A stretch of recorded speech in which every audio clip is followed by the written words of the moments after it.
realization? If yes, then it's the time to stop. Today, our 60% of life is surrounded by technology. And today's topic is something that we all secretly need but rarely admit. And that's digital detox. I'm your host Ashi with my amazing housemates from classes 11th and 12th. Here we have Jagrati, Vaishnavi, Riddhi, Nirali, Sneha, Archie and Mehak. Together we are going to find out, can we really survive without our screens? Let's dive right in. Alright, so the first question.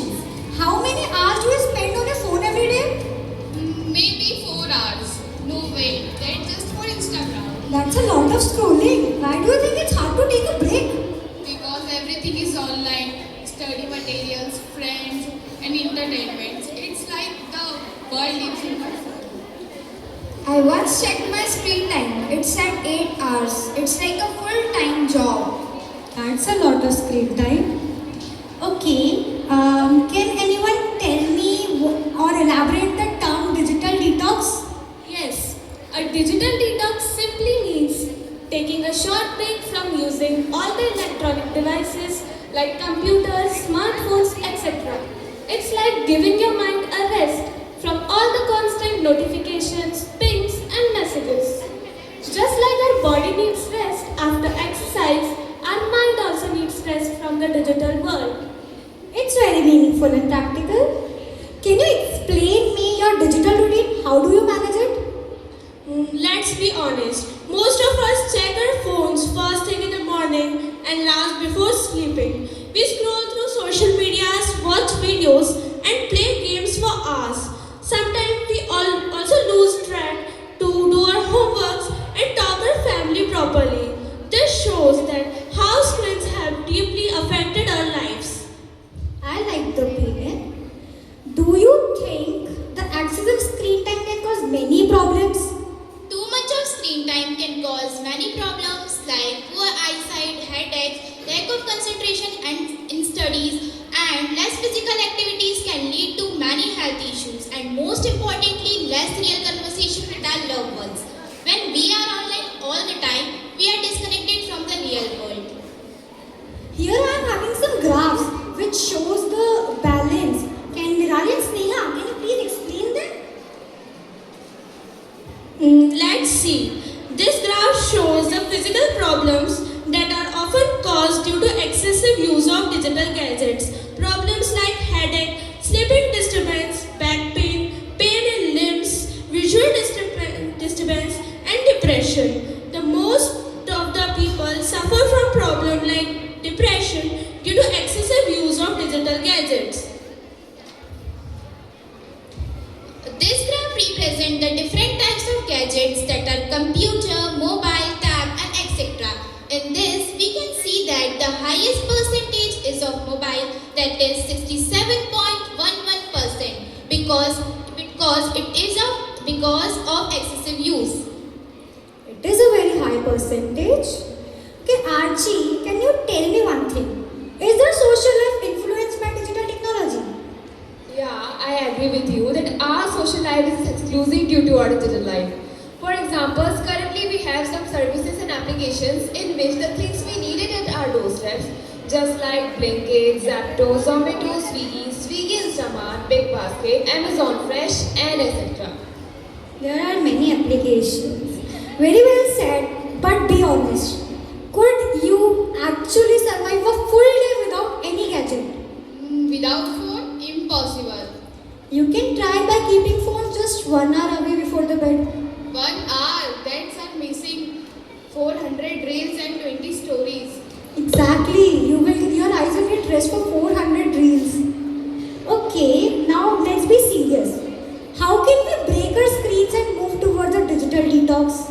Maybe tough but worth it. I have tried it once and I felt calmer, slept better, and even finished a book. Same here, life felt slower but happier, just like a mini vacation from online chaos. That's the beauty of it. Digital detox isn't about rejecting technology. It's about using it mindfully. How can we manage a healthy digital detox? A digital detox reduces headache and causes certain diseases.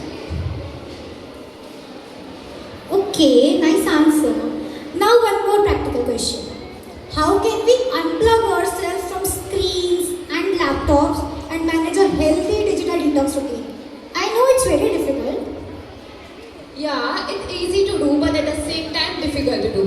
It can be practiced by keeping a phone during the meals or setting a no screen hour every day, playing outside, going for a walk, reading a book, spending a time with your family. As I wanted to say, the small changes can make a big difference. Okay, a lot of theory we have studied. Now it's time for some practical.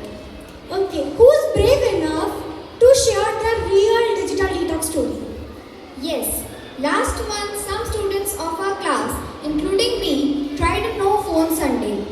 At first, we all felt strange without our phones, but later we enjoyed playing board games, reading, and spending time with our family.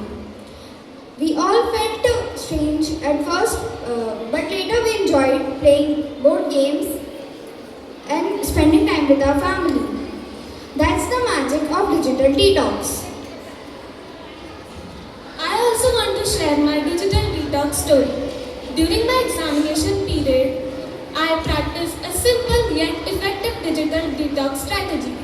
So, I deliberately avoided charging my phone so that I wouldn't be tempted to use it for unnecessary purposes. That helped me stay focused on my studies without any distractions from unnecessary notifications and social media.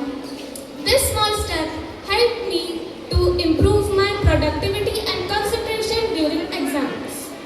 That's a very nice idea. I would also try that.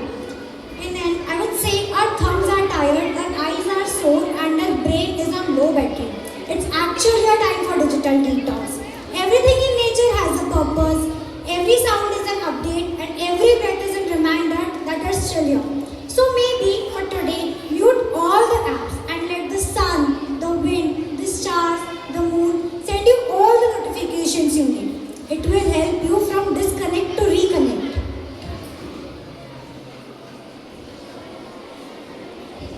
Thank you, dear students, for such thoughtful insights. After listening to you all, it is clear that digital detox is not just a trend. It is a necessity for mental peace, for focus and real life connections. Yes, digital detox is a hidden secret to greater productivity. Let me ask you a question. When was the last time you sat in silence without using your phones, without checking emails, and without notifications disturbing you?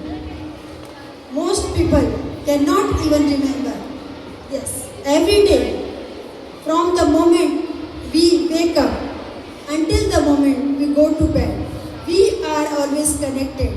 We are always online. We are always busy. This being busy doesn't mean being productive.